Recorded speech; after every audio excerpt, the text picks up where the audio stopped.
Tudo bueno por aí? Por aqui? Tudo bueno.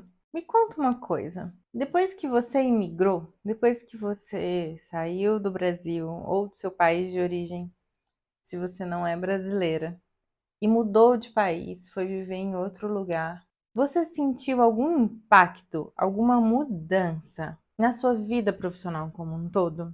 Porque assim, eu fui completamente impactada no quesito vida profissional. E aí eu queria que a gente conversasse hoje sobre trabalho, mas assim, trabalho depois que a gente migra. Bora? Meu nome é Camila Souza e aqui falamos sobre as várias camadas que atravessam a vida de quem vive ao deixar o seu país de origem entre raízes e asas.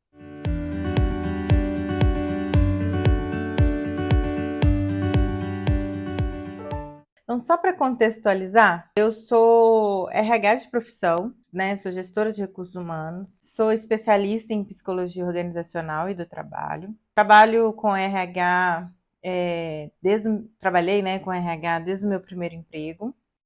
Tem um ano que eu deixei de trabalhar para empresas e estou focada no meu negócio. O meu negócio é ajudar mulheres imigrantes, mulheres do sul global, a se recolocarem profissionalmente em trabalhos que realmente façam sentido para elas aqui na Europa. Então, o meu foco é totalmente voltado para o trabalho, sabe? Eu brinco que o meu trabalho é falar e cuidar de coisas em relação a trabalho.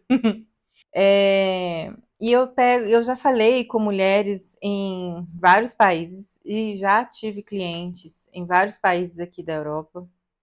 As dores muitas vezes são parecidas, elas passam assim por pontos muito similares, mas óbvio, cada uma tem um contexto específico, tem as suas dores mais latentes do que outras e tal. Mas uma coisa que me motiva muito a trabalhar com o trabalho, a falar sobre o trabalho, e desde que eu sou RH, que eu fui entendendo aos poucos o quanto que o trabalho impacta a nossa vida, eu sempre tive um olhar curioso sobre o tema, então sempre que eu posso, eu leio sobre o assunto, eu vou em busca, consumo conteúdo sobre o universo do trabalho, enfim, porque é um assunto que me interessa muito. E aí, por conta da minha formação, por ter trabalhado tantos anos, né, eu tenho quase 20 anos de profissão, por estar nesse meio todo esse tempo, eu entendo não só entendo, mas consigo identificar nos mais diversos lugares, contextos, situações da minha vida pontos sobre o trabalho que influenciam algo na vida das pessoas. Não consigo ver as situações acontecendo e não fazer uma associação, sabe? Não pensar sobre o que o trabalho daquela pessoa está influenciando naquilo que ela está vivendo. Porque o trabalho influencia em todas as áreas da nossa vida. A ideia que o trabalho tem um papel central na nossa vida é muito antiga. Tem muito tempo que as pessoas falam desse papel central, né? E tem um termo que se chama centralidade do trabalho. Eu falo bastante dele porque é muito concreto o quanto que a gente percebe. E esse termo ele foi popularizado por um sociólogo brasileiro chamado Ricardo Antunes, que nada mais é, e aí eu vou explicar de uma forma muito simples, que é a ideia do impacto de todas as outras áreas da nossa vida serem impactadas diretamente pelo trabalho. Então, o trabalho impacta as nossas relações, as nossas identidades individuais e coletivas. O trabalho impacta as estruturas de poder, impacta a nossa autopercepção, né, que tem a ver com a identidade.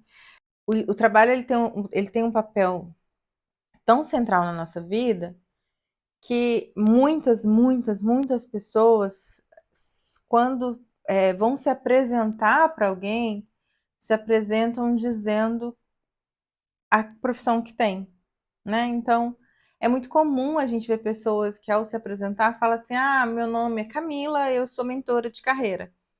Né? Não é uma fala, eu sou Camila, sou mineira, filha do Aloysio da Trindade, pisciana, filha de Ansan e Oxalá.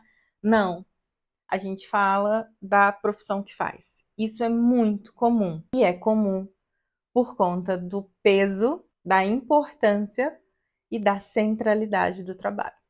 E aí, quando a gente migra, fica tudo muito misturado. Por quê? Não é um 100%, mas a gente tem grandes chances de perder a conexão com as pessoas que a gente estava mais próxima no país que a gente vivia, né, no país de origem. Todo mundo muda de país porque conseguiu um trabalho na sua área e migrou, então foi realocado, né, assim, passou por esse processo de reallocation através da empresa. Essa é uma realidade mínima, na verdade.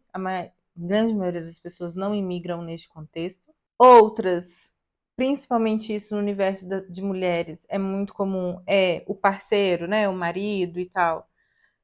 E aqui eu vou falar no contexto de heteronormatividade, porque é o que normalmente acontece, é onde isso está mais acentuado. Então, o parceiro, o marido, é promovido, ou recebe uma proposta, ou tem uma oportunidade de trabalho em outro país. E aí a família acompanha, e aí aquela mulher que tinha uma carreira, que tinha uma identidade associada àquela carreira, deixa tudo isso e vai acompanhar o marido, vai com a família e tal. Aí tem uma grande ruptura, né? É uma grande mudança.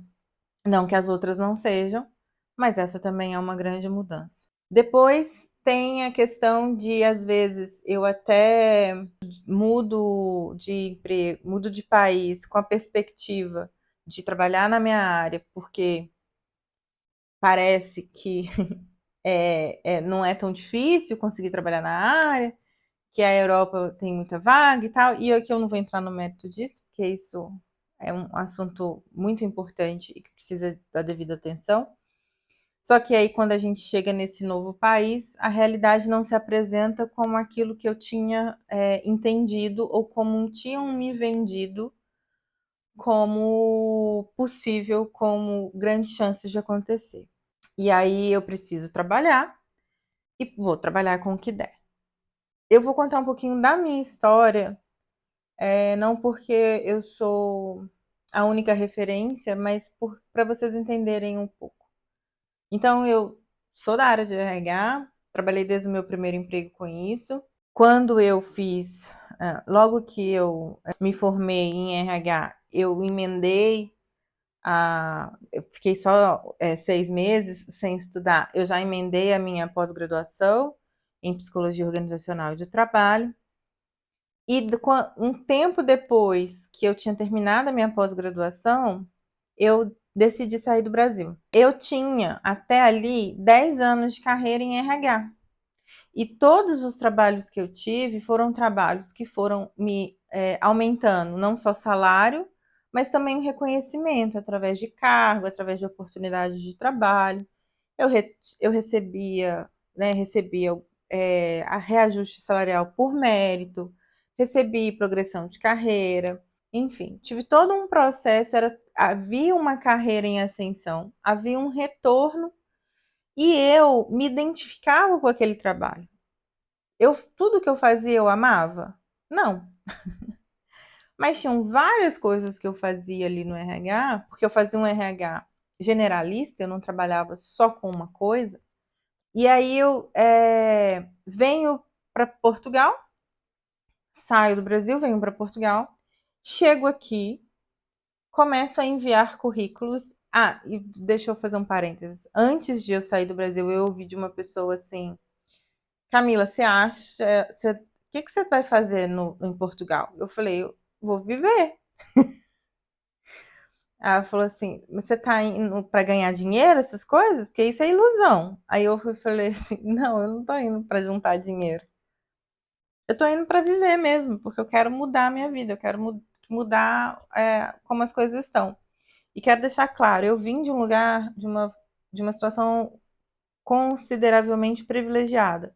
Não sou de família rica, não sou rica, não era esse o meu contexto, mas eu sei que em relação a muitos outros contextos, eu tinha sim uma vida privilegiada. Então o que eu queria era só mudar. Não é porque estava ruim, não é porque. Não, eu só queria mudar. E essencialmente sair da casa dos meus pais. Eu tinha 29 anos, eu já falava, já passei da hora de sair da casa dos meus pais, preciso dar um jeito na minha vida. Então tinha ali uma mistura disso tudo. E aí eu ouvi dessa pessoa e aí ela falou comigo, porque você sabe, né? Você esquece a sua carreira. Não tem como. Você vai sair lá fora, você não vai trabalhar na sua área. Aí eu falei assim, eu tenho essa noção, porque eu já tive uma tia que morou na Espanha e ela já comentou mais ou menos como é e tal.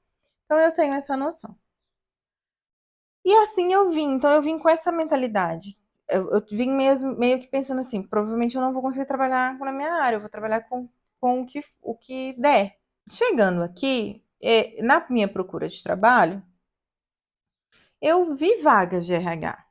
E eu vi vagas que pediam as coisas que eu estava cansada de fazer, sabe assim? Eu vi as vagas, eu olhava para aquilo e pensava: isso é tudo que eu fazia, eu sei fazer isso, sabe? Não tem por que eu não me candidatar. E eu me candidatava. E aí, um belo dia, a minha primeira entrevista, porque começou a acontecer foi, eu recebia muita ligação telefônica e muitas vezes depois eu fui entendendo que essas ligações as pessoas só queriam confirmar se eu era brasileiro ou não, e algumas outras confirmar se eu já tinha a autorização de residência ou não, para eu poder ser contratada, para começar a trabalhar. Então, rolava essa triagem curricular, e aí a primeira que eu passei dessa triagem curricular e fui para uma entrevista, foi exatamente uma entrevista na minha área. Eu cheguei para a entrevista, aí eu fui recebida por uma recepcionista, que depois veio um senhor e uma senhora para conversarem comigo. A senhora era do RH e o senhor que estava lá era tipo gerente geral. E aí a senhora me disse, Camila, eu não tenho muita pergunta para te fazer, eu não tenho pergunta nenhuma, na verdade. O seu currículo fala por si só, eu não tenho muito o que dizer, o que te perguntar. E olhou para o senhor e falou, fulano, você tem alguma pergunta para Camila? E aí ele me perguntou, de onde você é do Brasil? E aí eu falei, eu sou de Minas Gerais. E aí ele falou, a pior pessoa que eu conheci na minha vida é de Minas Gerais. E ali naquela hora, eu não lembro nem o que ele falou depois, para vocês terem uma ideia, porque eu me bloqueei, assim, tipo assim, eu falei, ferrou. A minha cabeça, só vinha isso na minha cabeça. Ferrou.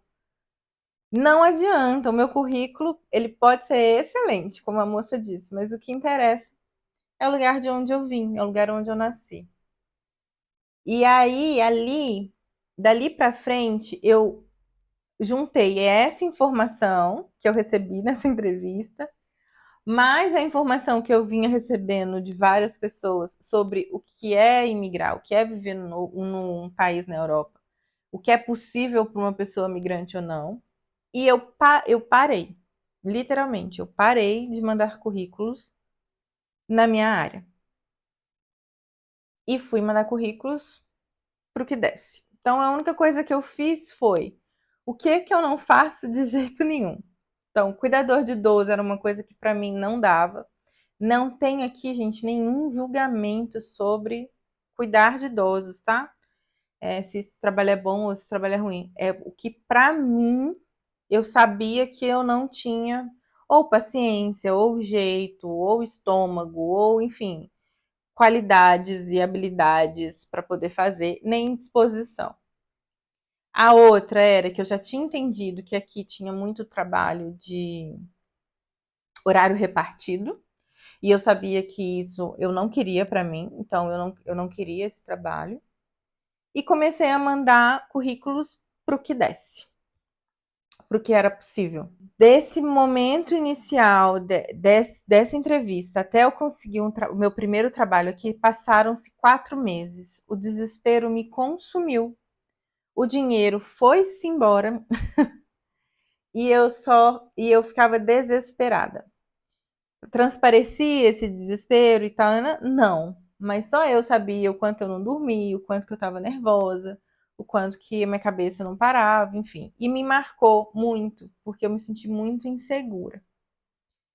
E aí aquela Camila, confiante, que sabe que faz um bom trabalho, que sabe que é uma excelente profissional e que sim, com certeza, uma mais-valia para qualquer empresa que quisesse me contratar, foi por água abaixo.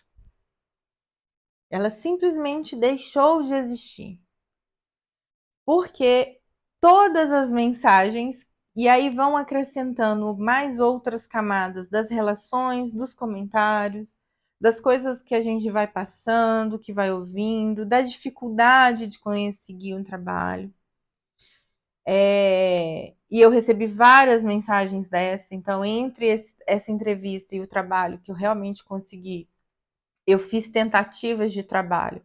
Uma que eu fui para entrevista, não, eu comecei a trabalhar e aí o dono da empresa estava super empolgado comigo, falou, fez várias propostas, falou que acreditava que eu podia fazer trabalhos administrativos por conta do meu currículo, além do trabalho lá que ele tinha me contratado para fazer. Num belo dia rolou um convite para um jantar, do qual eu neguei.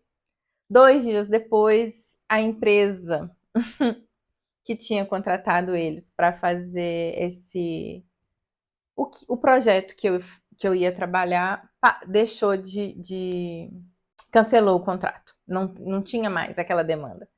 2 dias depois eu ter negado e ter deixado muito claro o meu incômodo com o convite para o jantar. Eu fui para trabalhos que era basicamente enganar as pessoas, batendo na porta, oferecendo serviço lá, coisas. E aí, quando eu percebi que era enganação, eu saí fora, não recebi pelos dias trabalhados, não recebi nada, mesma coisa o outro do jantar. Depois eu passei por um trabalho que era para poder pedir arrecadação para uma associação. E aí eu fui para uma entrevista no dia seguinte já era para eu começar a trabalhar. Eu fui começar a trabalhar. No que eu comecei a perguntar sobre a associação, no primeiro dia, a pessoa que estava me treinando começou a ficar nervosa, começou a não sabia responder as minhas perguntas sobre a associação, ficou muito incomodado e tudo mais. E aí eu percebi que, obviamente, não era verdade. E aí também não voltei mais. E isso tudo, gente, num contexto de muita vulnerabilidade, porque o meu dinheiro já tinha ido por motivos, enfim, da vida, e eu estava extremamente instável. Para vocês terem uma ideia, quando eu fui fazer a entrevista, essa entrevista do trabalho que eu fiquei trabalhando lá 1 ano, com contrato e tudo mais, eu tive que pedir dinheiro emprestado para minha mãe, lá no Brasil, para eu poder ir na entrevista, porque eu não tinha dinheiro nem para ir para a entrevista. Então, tudo aquilo que eu me entendia de ser, de conseguir fazer no meu valor profissional, tudo isso foi, cada uma dessas coisas foi uma gotinha no balde para transbordar e eu me perder nessa minha identidade profissional. E, como eu disse, o trabalho exerce uma função central na nossa vida. Então, se o trabalho é tão importante para a gente e a gente associa o valor das pessoas, associa pessoas que merecem reconhecimento, merecem espaço ou não, a partir daquilo que a pessoa faz da vida dela, eu comecei a entender e acho que boa parte, de forma consciente ou não, boa parte das mulheres, das pessoas que eu falo, passam por isso também. Quando tudo isso foi ruindo, a minha autopercepção de valor, a minha capacidade de olhar para mim e falar, porra, eu sou foda. Porra, eu tenho aqui sabe, eu tenho muito orgulho do que eu trilhei. Foi indo embora.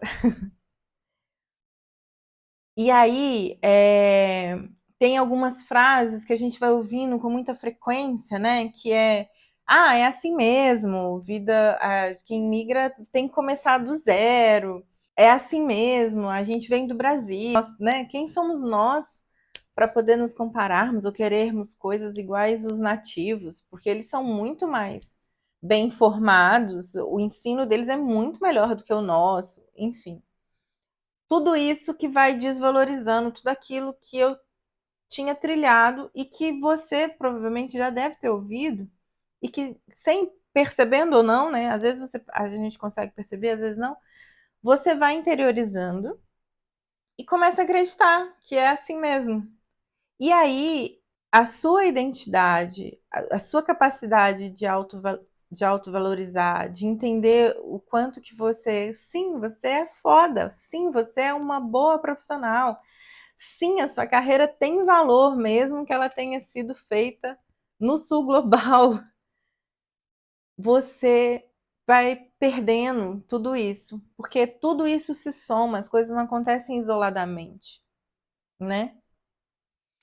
Essa frase, por exemplo, começar do zero, é uma frase que me incomoda, assim, que eu falo com frequência, é que ninguém começa do zero, gente. Por exemplo, igual eu estava falando, né? Não tem nada que eu não olhe, que eu não veja a questão do trabalho envolvido. Então, se eu tô vendendo gelados, igual eu já fui, já trabalhei numa gelataria. Se eu estou vendendo gelados, sorvete, na minha função, no desempenho da minha função, nas minhas relações, naquilo que a minha liderança faz comigo, ou como eu me relaciono com a minha liderança, a minha formação enquanto RH, a minha formação enquanto especialista em psicologia organizacional e do trabalho, a minha experiência enquanto RH, enquanto gestora de RH, vai aparecer. Eu vou interpretar tudo aquilo que está acontecendo, eu vou atuar naqueles momentos com toda essa bagagem junto comigo. Então, por que que a gente acha que é realmente tudo bem a gente falar que vai começar do zero e fingir, de alguma forma, que nada daquilo que a gente viveu, como se essa fosse a melhor estratégia? Já digo, não é. Definitivamente não é. Para terminar, eu queria muito lembrar que o trabalho não é a nossa vida como um todo. O trabalho não é o nosso propósito. O trabalho é uma parte da nossa vida. Porém, trabalho, na sociedade que a gente vive, na realidade que a gente vive, ele ocupa um papel central na nossa vida. Ignorar isso, porque é muito difícil, tudo que a gente encara, os comentários, as realidades, a dificuldade de acessar esse mercado de trabalho, e numa tentativa de apaziguar as nossas dores, a gente finge que aceita essa ideia de começar do zero, ou a gente acaba se forçando a aceitar essa ideia de começar do zero, vai trazer estragos emocionais para você, de forma consciente ou não. Quanto mais consciente a gente está sobre as questões, mais poder de ação a gente tem. Então eu te convido a olhar para sua carreira e para sua vida profissional, entender o impacto que a imigração fez nela, mas principalmente se acolher e lembrar de quem você é enquanto profissional e se permitir desejar uma vida profissional satisfatória. Não é emprego dos sonhos, emprego dos sonhos não existe. Você vai trabalhar com o que você gosta, você vai trabalhar num ambiente que faz muito sentido para você e vai continuar tendo desgastes emocionais, profissionais, vai continuar tendo estresse do trabalho, vai continuar tendo problemas específicos do mundo corporativo. Então, não existe emprego dos sonhos. O que existe é você entender dentro de você o que faz sentido e conscientemente construir esse caminho para chegar nesse lugar que você deseja, de verdade. Então, fica aqui o meu convite para você olhar para sua carreira com acolhimento, olhar para sua vida profissional com respeito e carinho e se permitir sonhar com uma vida profissional que te faça sentido, que te traga satisfação, que você olhe para sua vida profissional e sinta que ela é uma vida profissional satisfatória. Menina, tanta coisa aqui que envolve esse mundo do trabalho, tanto, eu poderia falar disso, gente, mas não sei quanto tempo. Inclusive, se vocês quiserem que a gente continue falando sobre trabalho, fale mais coisas sobre trabalhar na Europa, enfim, pode comentar, comenta aqui ou comenta no corte, que eu vou deixar lá no Instagram, no meu Instagram, que é @Camila Souza Carreira no Exterior, e a gente continua essa conversa. Se você ficou até o final, ficou até agora comigo aqui, juntinha, me ouvindo, comenta aqui nos cortes, enfim, onde você quiser, com um emoji que representa a sua área profissional. Se você não sabe qual é a sua área profissional, deixa um ponto de interrogação. Mas se você tem, acha um emoji que mais representa a sua área profissional. Eu vou adorar saber mais um pouquinho sobre vocês através dos emojis e ficar tentando descobrir que profissão seria essa. Se você gostou desse episódio, compartilha com as amigas, me ajuda. Vamos fazer essa palavra chegar em mais pessoas, para a gente poder pensar com mais carinho e cuidado sobre a nossa vida de mulheres brasileiras vivendo aqui na Europa ou enfim, no mundo, né, no norte global em especial. Tá bom? Beijo, até semana que vem. Tchau!